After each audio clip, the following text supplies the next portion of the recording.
Okay, we're live. Hi, this is William Ramsey. Welcome to William Ramsey Investigates. On tonight's show, we have a very special guest, a returning guest.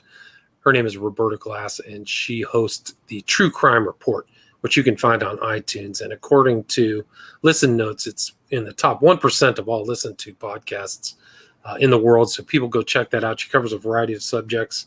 She's taught me so much about different true crime issues like innocence fraud. And we've talked about a variety of different subjects. I was trying to list how many interviews we've done. I think it's close to 10. But tonight we're going to talk about the new lawsuit that was filed between Virginia Giuffre and Prince Andrew. I think his full name is Prince Andrew, Duke of York, Andrew Albert Christian Edward. And so we have a lot to talk about. And we've talked a lot about Epstein in the past. I was going through some of our talks, and she lives in New York, so she attended an Epstein-related hearing on March 6, 2019. We also did a little bit of Epstein on July 12th, 2019, as part of, we were talking about the Central Park Five. And then we did a discussion after Epstein died in August of 2019. So that was August 11th, 2019, about Epstein's death. And then I read into the record on August 27th, the full reading of the court transcript of 23 victim statements about Epstein, people who never had their day in court. But I definitely recommend people check that out. And then we discussed the Giuffre Ghislaine Maxwell deposition, and that was released in October of 2020. So people can check that out. So this is another addition to this long, drawn-out saga, which doesn't seem like it's going to end soon at all. I highly recommend people go to the True Crime Report. Roberta talked to her mother about the case. Her mom had some interesting insights and very funny. You guys were laughing a lot. So I invited Roberta to join me again. So Roberta, are you there? Yes, thank you. Awesome. Well, thanks for agreeing to the interview.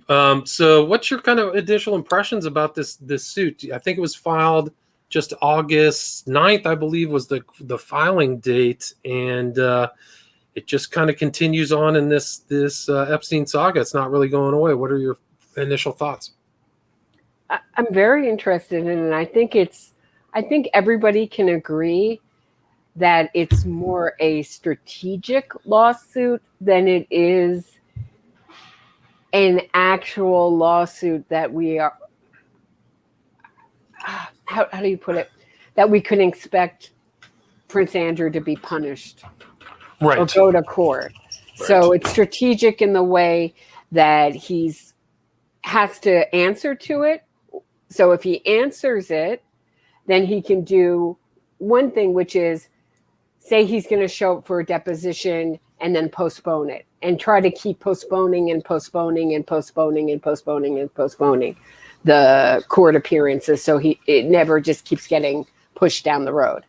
That's right. Probably not a good strategy because he's not that old.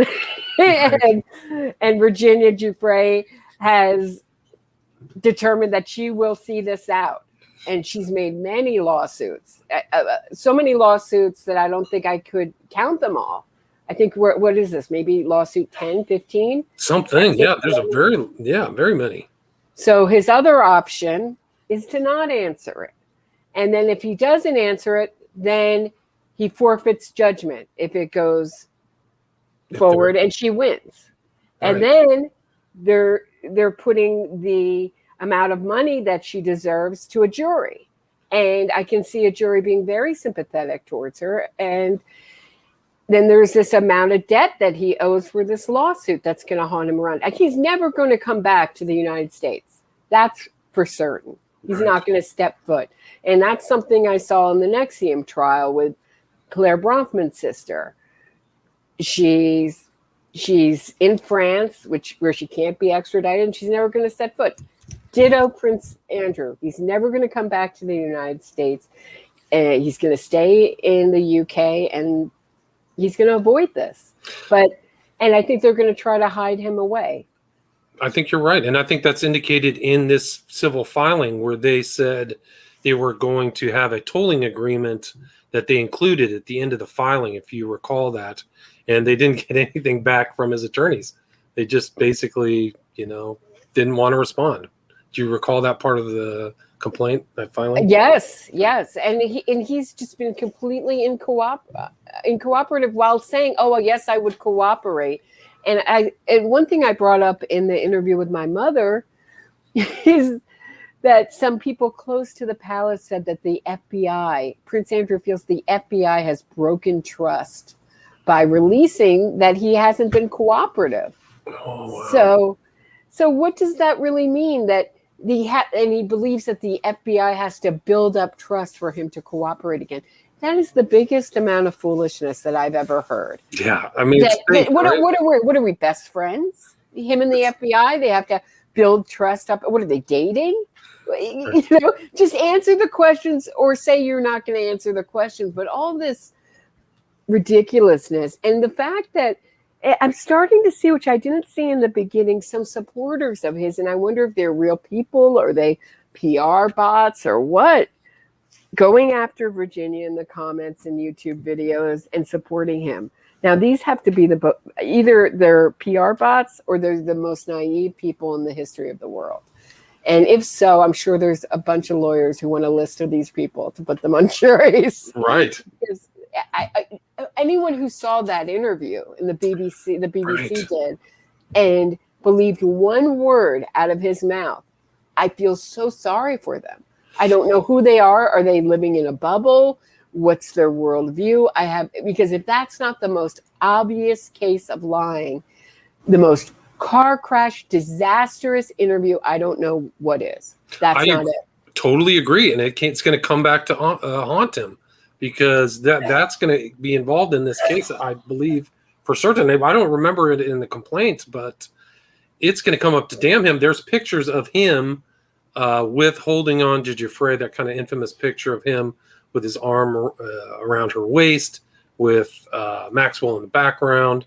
And I think it was Sean Atwood who confirmed that that's her address, because he went to her house and opened the front door, and there was the kind of wooden staircase or whatever. So I don't know how he's going to get away with that. And she said of a lot of other stuff, a lot of other meetings with him. So, yeah, he's probably sweating it, I would say, in a big, bad way. You know, they always bring up that picture as if that's the only thing that she has that connects her with Prince Andrew. But there are many witnesses that are two who are willing to testify that they saw Prince Andrew with Virginia Giuffre. So there's one in Tramps, one in Little Prince Edward Island, Right. and now I'm forgetting the third one. No, I think there was one that saw her with him in New Mexico. Is that right? Maybe it was. I think so. That's right. In New Mexico, right. And that witness testifies. Is that the same witness who testified, who worked for Epstein, who said that Prince Andrew was given by Epstein some neurosurgeon student? No, I don't recollect that. Yeah, No, I don't know that. Yeah. So I think and what makes it more obvious is that interview, which he was advised not to do. He insisted to do it. And after that interview with the BBC was over, he thought he did fantastically, which is so even more interesting to me, the mindset of that. Yes. To do that interview, to look at, even if you look at Emily Mateus's face at the end, where he said, well, I won't say that I regret my relationship with Epstein. And it's in this lawsuit where they reference that he doesn't regret the friendship with Epstein. And they reference this BBC interview. And there's that picture of him and Epstein in New York, right? They're walking around at Central Park, whatever. Right at the end where he says, well, Epstein obviously conducted himself in a manner unbecoming. And you see Emily Mateus's face just drop with disbelief. And she says, unbecoming. And he was a sex offender. And then, of course, he retreads his words and rewords the whatever the response is. Oh, yes, he was a sex offender, whatever. So, like, it just didn't sink in, like the gravity. How do you look at the interviewer making those faces at you and think you did a great job? That's what I'm wondering. Yeah, it's the disconnect, right? It reminded me of the Monty Python sketch, the Upper Class Twit of the Year, if you've ever seen that, Yes, where they yes. just don't understand. They're just like compartmentalized from the rest of the world. Like the reality is totally different. And I mean, the larger issue, there's the whole series of shows on the royal family and their dysfunction. Holy smokes. I mean, he's just one element of a very curious family in a lot of ways. But yeah, just I think that he's in real trouble. I don't know how they're going to how he's going to get out of this. And she won that one. I mean, there was I suspect a huge payout between her and Maxwell in 2017 or 2018 when that was settled. Mm-hmm. So I would assume, I don't know. I would think that somebody from the royal family would just want to settle this, wouldn't you? Like make it go away. Well, if they settle it, then they're admitting guilt, right? Well, I mean, in a civil suit, you can do a settlement without an admission of any criminal liability. So there could be something there where there's no admission, no public admission. I don't know what Virginia Roberts wants to do. You know what her real goal is. I know that she has that kind of nonprofit having to do with abused girls. So maybe her goal is really much beyond her personal enrichment. I don't know. And if it is just her personal enrichment, I have no problems with that. Get as much money as you want. I don't either. I mean, if you look at the whole case, she was clearly, in my opinion, abused and in a coerced environment with people who are much more powerful than her financially, culturally, mentally, psychologically. So she was clearly in a coercive environment for me. So I think I don't see I don't have any reservations for her suing him.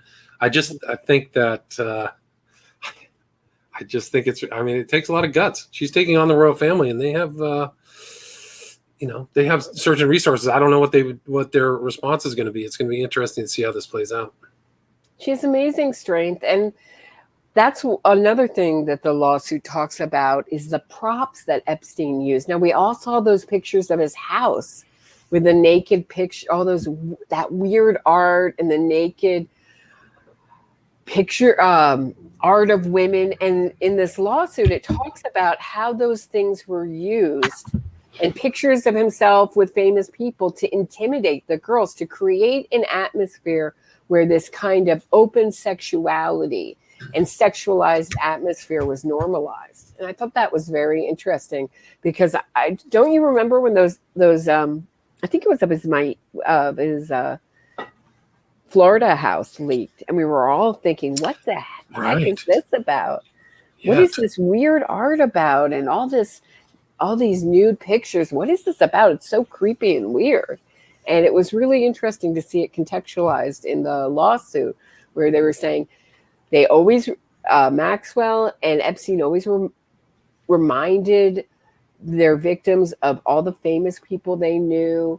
There were pictures of themselves with famous and powerful people all around the house. And in addition to that, there were these naked art and also massage tables in the open, sex toys in the open.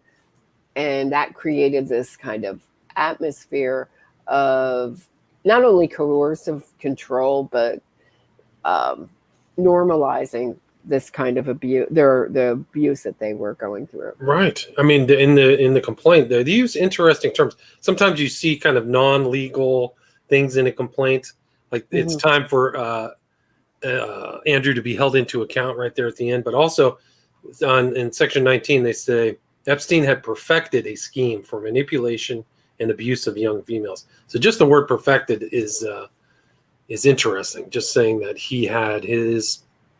I mean, they're alleging that he had the whole thing down to a T, to bring him in. Maxwell brought him in. They fed him out. They rotated him.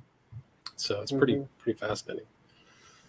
And just how big this operation was, is it just constantly baffles me. How many people, for example, did you see that Bill Gates, when his divorce came out, his wife said that Epstein was one of the reasons she was getting a divorce. Yeah, I heard that. Yeah, I heard that was one of the main reasons. And the rumor was Epstein set him up with like either Swedish couple or mother-daughter. That was something. You hear that story? Yeah. I think that was on Crazy Days and Nights. It covered some of the stuff. It had stuff about Andrew too. But he had been kept up to then. Bill Gates had been kept out mostly of the Epstein story. Very, very interestingly, I thought. No, it's very interesting. There's a lot of people who want to be kept out of that story.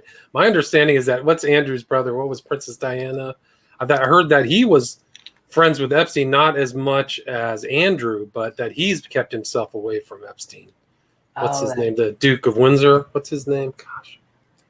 You mean Prince Charles? Prince Charles, yeah. No, my understanding is Prince Charles was also somewhat associated with Epstein, but has successfully ducked the public eye.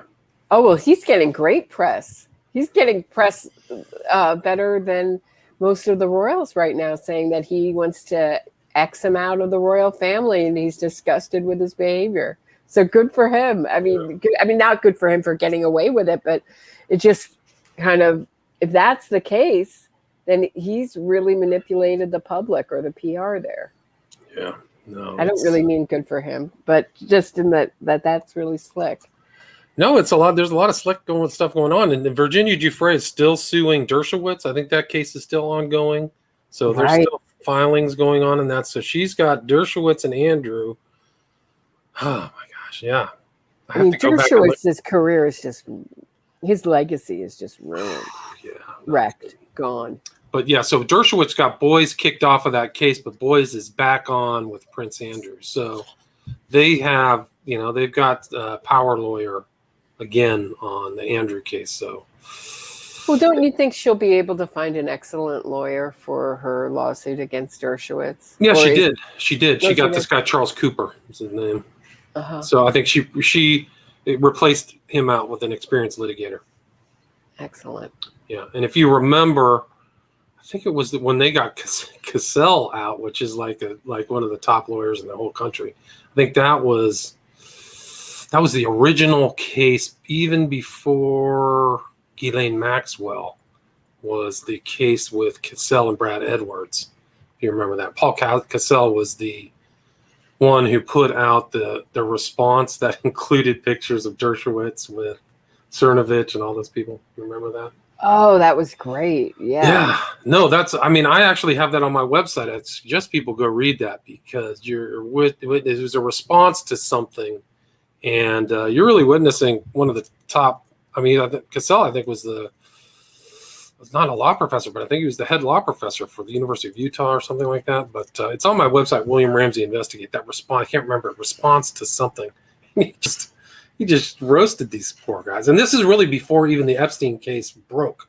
So you kind of have to, the case has just morphed so many times.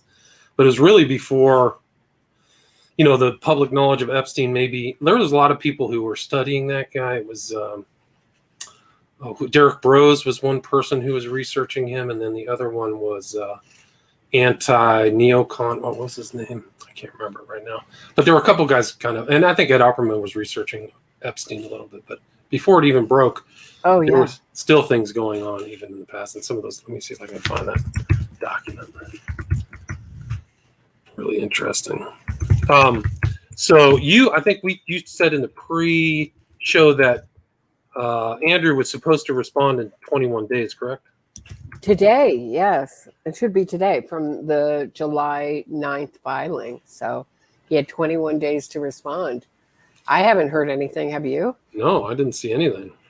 So it looks like he's not going to answer it. I guess that's it. I mean, unless, who knows? And aren't they ahead of us? Right. So it should be there, right? It should be. I would think, but maybe the news will surprise us tomorrow, but I doubt it. I think he's going to ignore it. Right. So the document I was talking about is response in opposition to motion to intervene. And that was the same person who's involved in this case, Sigrid McCauley out of Florida. But I think Cassell was the one who helped research this element. I think he's on this. But I'd highly recommend that. But yeah, Paul Cassell, he was the University of Utah college professor with Bradley Edwards, if you remember that part of the story. Yeah. Yeah, You've done a lot of work on this. Yeah. And I find this story very challenging because there's so many characters and so much litigation. Yes. And it's such a long span of time. And I tend to learn something and then I forget a lot of what I learned. There's a couple so years much later, right? So it's a challenging case for me. It's very complex, and I mean, even so, there's Cernovich with Dershowitz. So there's this is all these guys, and oh yeah, they really. I mean, you got to read this. This is it's an amazing document. Responsive motion to intervene. Yeah. So Andrew doesn't respond. I mean, but here's the other thing that I just recollected is that I think Farmer. Do you remember the story of Maria Farmer and her sister? Yes. And so I think that she said that she remembered. Well, Dershowitz was hanging out with Epstein in like 95 and 96. So she was one of the early victims. And so she said that Dershowitz was around. Now, I think she filed this for the Dershowitz case, is that Dershowitz was around, when Epstein I can't remember the exact words of her thing, but I think the gist of it was that Dershowitz was around when there were underage girls around with Epstein. Well, when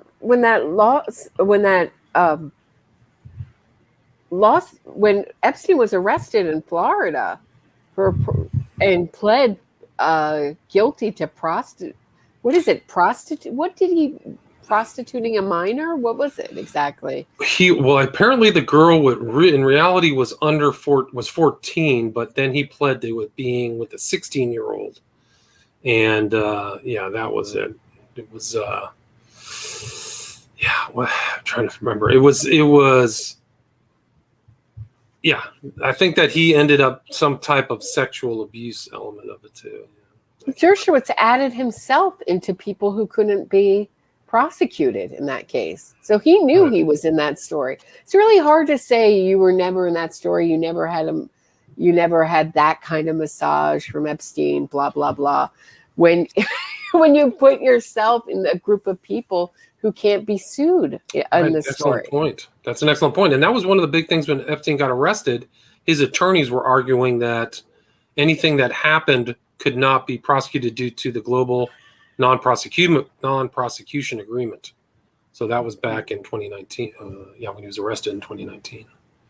Do you think, in the other things, this was filed under the Child Victims Act that was signed into law with Cuomo. You just saw what I followed very closely.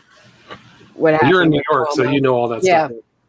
And it was really disgusting. I mean, he was asking his assistant to find me a girlfriend that can handle pain, so that points to some kind of interest in some kind of deviant, or I don't know what you want to call it, alternative. BDSM. Right. And there was it was really disgusting, the whole Attorney General's report on him. And he very detailed, I might add, very detailed research. Yeah. And he went out saying they're all liars, but I'm going to resign. And I'm wondering, it just seems like there has to be 10, 15 women to bring a man like this down. And if there were just the picture, if Virginia Giuffre didn't have the picture and this story, would anyone believe her? All right, good question. I mean, I think that because of the dynamics, power, and money, I would say no. I think that's probably the reason why that these guys got away with it for that long, is that they were predators on unequal playing grounds with young, people who aren't even worldly. They haven't had any college education or anything like that, so they could probably just manipulate them, pay them off, or just intimidate them. So right, and we all just saw what happened to Tara Reid in Biden. Right, she was just ignored. Sorry that you're inconvenient right now. Look at Hunter Biden. Look at Hunter Biden's whole story. Just like it just didn't even happen. Right. Right. I mean, you want to talk about the guy. And Me Too was involved. There were 2 organizations involved with Cuomo. Just briefly, I know we're not here to talk about Cuomo. No, it's okay. Please but Time's Up. Tina Chen just just resigned because she was ready to smear Cuomo's victims. Oh, interesting. And the Human Rights Campaign, which is the same organization that put together the sexual harassment course for all New Yorkers that we have to go through, which is, I don't want to exaggerate, but at least 30% to 40% about gender identity and nothing to do with sexual harassment. It's the most ridiculous course, but in order to work in New York, you have to take this course and you have to answer in all the politically correct ways. That's his group. And he also was ready to sign on and smear Cuomo's victims. Wow. So those two supposedly I would say left-wing groups that are supposed to support women are very happy to smear women when they accuse the wrong person, one of their own. Didn't that happen with Weinstein too? Didn't he have Gloria Alvarez's daughter was thinking about going after his? There was really a campaign against people who were complaining about Weinstein. I think that one of them might have been involved. Does that sound familiar to you? I thought she represented him for a short period of time or was considering it. Something like that. Wasn't it something? I may be wrong. I'm not an expert. Yeah, well, I'm not either. But I remember that just kind of continuing with your theme. Another interesting story about this whole situation and what a tangled web it is you know who was of counsel at Boys Schiller Flexner? Whom? Hunter Biden. Oh, no. Yep. And I'm trying to think about the female writer I was telling you about a while ago who wrote a memoir. I believe it was the same woman who wrote Prozac Nation, wrote a memoir of her time at Bose, Schiller, whatever, and saying it was really wild and debaucherous. So I think of that every time I look at David Boies. Yeah, I've heard he has a very substantial wine collection and wine cellars, my understanding. So I actually think, I've seen some law firms where there's some interesting things that happen once. I mean, it's a high pressure job, so people take out, they play hard, work hard, play hard. So I've seen some of that. Definitely. What else is there to talk about regarding this Prince Andrew complaint, other than it's just like another thing to watch with Dershowitz. I don't know what's going on with the Dershowitz case, but he seems to have some bigwig attorneys in the UK who are representing him, huh? Did you see those names? No. Gary Bloxham, Daniel Cundy at Blackford's LLP. I'm sure he does, but I don't know how useful they're going to be to him if he doesn't answer it. I mean, does it matter how great your lawyer is if you're not going to answer this kind of lawsuit? Right. Doesn't matter. It'll just be like, filed as a win for her if he doesn't respond. It'll be interesting. And the other thing that has been brought up with this lawsuit is that it's to put pressure on Ghislaine Maxwell to talk and to start maybe, I guess, try to make a plea deal in her case and start speaking up in her case. When is she scheduled? Trial's supposed to start? Do you know? In the fall. It's in the fall. It's been moved a couple weeks. So when those dates get moved, I believe it's November of this year, but maybe October, something like that. But it got moved. She wanted it to move it even further down. And so as time ticks on and on and on, we're wondering, is she going to make a plea deal or not? Because I don't think she's going to do well at trial. Do you? No, I don't at all. I think you mentioned that in the talk with your mom, is that nobody likes her. She's not going to win. She's not believable. Her performance in the deposition was an atrocity. And if that's what she's going to be like on the stand or something, if she decides to go on the stand, it's just even worse. So I don't think it looks good for her at all. Mm-mm. But she seems, her family seems a little delusional. They put out this stuff that she's been abused in jail and not treated well, and she should get bail, and all these kind of things into the press to make her look like a victim, and that seems to backfire. So are they all? And families tend to be I don't know how to explain it, but they tend to protect, kind of envelop each other and protect each other from the real world. So does she have a sense of the real world in this lawsuit, or lawyers giving her good advice? Because the best thing she can do is plead guilty. But I think she doesn't think that the things she did were wrong. Right. Well, she's living in a fantasy land because she did all kinds of dirty stuff. I mean, I think on the record she was. I mean, not just Giuffre, right? Aren't there other people who said she was up to no good? And I mean, where did she even get her money? Has anybody ever determined where she got her $100 million or whatever? Besides her father, who wasn't he in debt when he supposedly killed, quote unquote, as everyone does in the story, quote unquote, killed themselves? I don't know. I don't know either.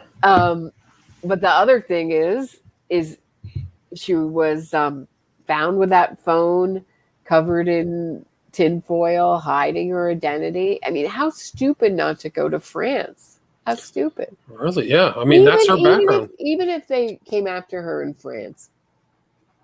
Right. That's what Polanski did, I think we yeah. can all agree that French prisons have to be better than American. I would say that's her background, right? Her mom is a huge French. Yeah. Right. So she has dual citizenship. Why she wouldn't stay over there? So strange. When they arrested her, I thought that would be the last place she would be.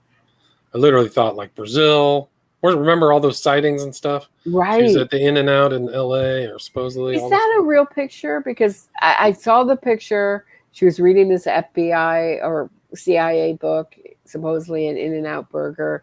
And then they said, oh, no, that's been doctored. That's not a real picture. Did she put that out?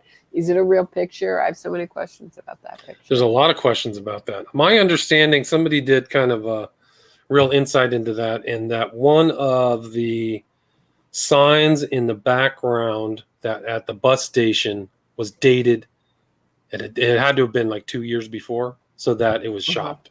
So I think my understanding is that was shopped. So somebody may have put it out just to try to trick people to think she was in LA. So maybe she put it out there to try to make people think. I wouldn't be surprised. I wouldn't be surprised. Seems like the kind of thing she would do with a cheeky book like that. I mean, everything hints to intelligence in this, but nobody's really talking about it. There's been a bunch of people who've gone on the record saying he has to be intelligence. This has to be an intelligence operation, and then it kind of just drops. Well, if it is, she's the intelligent one over Epstein. I think that she's the cultured one. I think it's Oxford education, always a socialite and always in the social groups. So I think that she is really Epstein's remarkable, but she's a very talented, very intelligent person, very capable. So, but she's also the one with the Mossad background too. I mean, I'm talking about intelligence, CIA, right? Mossad, that kind of intelligence. That's what I was referring to. Both. I know you're right. It's very kind of interesting. Yeah. No, you're right. But I think that if you look at her dad, her real dad's real name was Abraham Laszlo. That was his given name, and survived the Holocaust. Like there's pictures of his. I mean, his family went through a nightmare. But there's an interview where he took to start off his publishing empire. My understanding is he took a loan from MI6, and they admitted to it. So he had intelligence after the war, or in the war, he was involved in intelligence. A very intelligent guy, obviously, but he was kind of like a triple agent or something, where he was in that murky world. There's no question about it. So maybe he imparted some information to his daughter. How to play the game, how to play them all. And if you remember, I think it was in the original court filing, Mueller or the FBI mentioned that Epstein was an informant of some sort. Do you remember that? It was Mueller, who was the head of the FBI. He said that when... I think it was in the court filings that there was an acknowledgement that Epstein had given information to Robert Mueller. Oh, that's interesting. I don't remember that. Yeah. Let's see if I remember this. See, Epstein docs. FBI had evidence. Robert Mueller and James Comey protected pedo Epstein refused to take action. With Acosta saying, I remember Acosta saying I couldn't prosecute him because someone told me not to prosecute him, that he was... That's right. Right? Yeah, that's something about Mueller, yeah. I remember that. Yeah, sorry, go ahead. I have a question for you. Now, I know we both agree that Virginia Giuffre should get whatever she wants, as much money and whatever she wants from what she's been through. But for her public image and for her detractors and for just all the survivors, would it have been better for her to ask for no money at all, to make this not about? I know there isn't a set figure in this, that she's putting it to a jury, but when she keeps collecting, I think someone wrote on my Facebook that she already has amassed a wealth of $2 million. Yeah, I heard that. I heard that she got 7 figures in her settlement with Maxwell. I would say number one, she has the best lawyers, so you have to pay your lawyers, and they're incentivized by money as well. I mean, they're not just out. There's not nonprofits suing people generally. So I think that. Right. I'm just saying that's part of the thing. So she's not taking all the money on any of these settlements. So I think that in an ideal utopian world, that it would be ideal to be a crusader and not get paid. But in her circumstance and in the circumstances of the people who abused her, who were wealthy and also possibly making money from, there was never discussions about money being exchanged, to my knowledge, about these girls. But I would assume that some of these rich people did engage in a tit for tat exchange. Like, I think that was part of the incentive, not just to blackmail them, but also make money at the same time, of having these rich people with these underage girls. And it was an industrial level. So they're making money off of it. So if if Epstein and Maxwell, this is all speculation on my part, I have no evidence, but if they were making money off her, why shouldn't she make money off them abusing her? Does that make sense? I agree. I just and I think to ask the question. Yeah, no, but I think that was part of the whole thing, is that they were pimps. They were offering things, to whoever had their predilections, whatever it was. So I would assume that money was exchanged some of these other people who were targeted, that's probably part of the reason why they thought that they were safe, is that they were actually paying somebody. It wasn't like somebody ordering somebody. I wouldn't be surprised if Prince William paid Epstein for the relationships that he had with the girls that he was abusing. Mm-hmm. Wouldn't surprise me at all. I mean, those guys have tons of money. The royal family's very well. Their publicized money is, a fraction of their real value, real money, the real power. So, how many rich people are pedophiles? I know. I have to ask the question. Yeah, there's a connection there. Yeah. What about children is so appealing that you're willing to lose so much? I mean, these people seem like they never thought they were going to get caught. And let's just talk about Prince Andrew. When he's giving that interview, it's very obvious that he doesn't think that what he did was wrong. Right. He finds it very normal. And he's had daughters. What is the disconnect? Is it just, and I don't think he sees himself as a pedophile, right? Right. I think you're right. I think that they're a different class. It's a totally different class relationship, and your relationship with it. I've heard stories about, what are the 2 sons of Charles? I've heard that they were very active with other women of all different types. Not mm-hmm. That before they got married, they were sowing their oats, so to speak. But so I think that attitude might have been out there. I don't know what happened to Charles. Diana. What happens when you're so rich that this becomes your interest, or is it always your interest? I think that there's an element of boredom. So I think that because things come easy, they may not be exciting. So they have to go for larger, risks or whatever to be excited, I would assume. I think I've been seeing some rich people who never really have to work, and they're more bored than you might think. Well, I just noticed in the true crime community, or just even in the YouTube community, when there are male commenters, and they start talking about American law, the two American laws that they're upset about are age of consent, right? Right. And oh gosh, wait, it's the age of consent. So it's just that and prostitution, and that we don't have legalized prostitution. So I'm starting to think that it's a mindset that all girls, women and girls, should be available to me in any way I want to use their body without the limit of the law, and F everybody else, and F women and girls. That's what I'm starting to think. And I know that probably won't make me very popular to say that, but I really don't Well, I think there's an element of truth there, right? And even from this criminal complaint against Andrew, there's the quote, 57, Epstein told a New York Times reporter, not just a New York Times reporter, James B. Stewart, a very legit journalist, quote, that criminalizing sex with teenage girls was a cultural aberration and that at times in history it was perfectly acceptable. So, right. He was and all these pedophiles will say, well, you go to France and you can marry someone who, or legally be with someone who's 13 or 14. In France, they do it this way.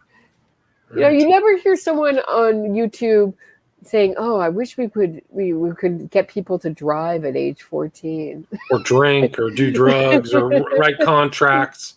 The reason those age limits are age of consent and adult limits is because experience has taught that these people get abused. So it's not just it's sexual abuse for sure, but also inequalities in skills and things. That's why you can't. That's why no contracts are binding under 18. That's why certain things you can't do under 18. That's why you have to get your parental consent. So, yeah, I think that the 18-year-old limit is actually much more prudent and wise than the European view. Yeah. So we're about 40 minutes. Roberta, where can people find your podcast? Where's the best place? And what's your social media? People want to reach out to you. I'm on Twitter. I'm on Facebook. I have a Facebook group if you want to join, Roberta Glass True Crime Report. I'm on iTunes, every other podcast place, Spotify, and I'm also on YouTube, the Roberta Glass True Crime Report. Right. People go check that out. There's very good, interesting, kind of unique analyses of true crime stories. And is there anything you'd like to add before we wrap it up? No, it's just always a pleasure. Thank you. Always. It's always great. Thanks so much for the interview. It's always great to talk to you. So take care, Roberta. Thank you. All right. Bye-bye.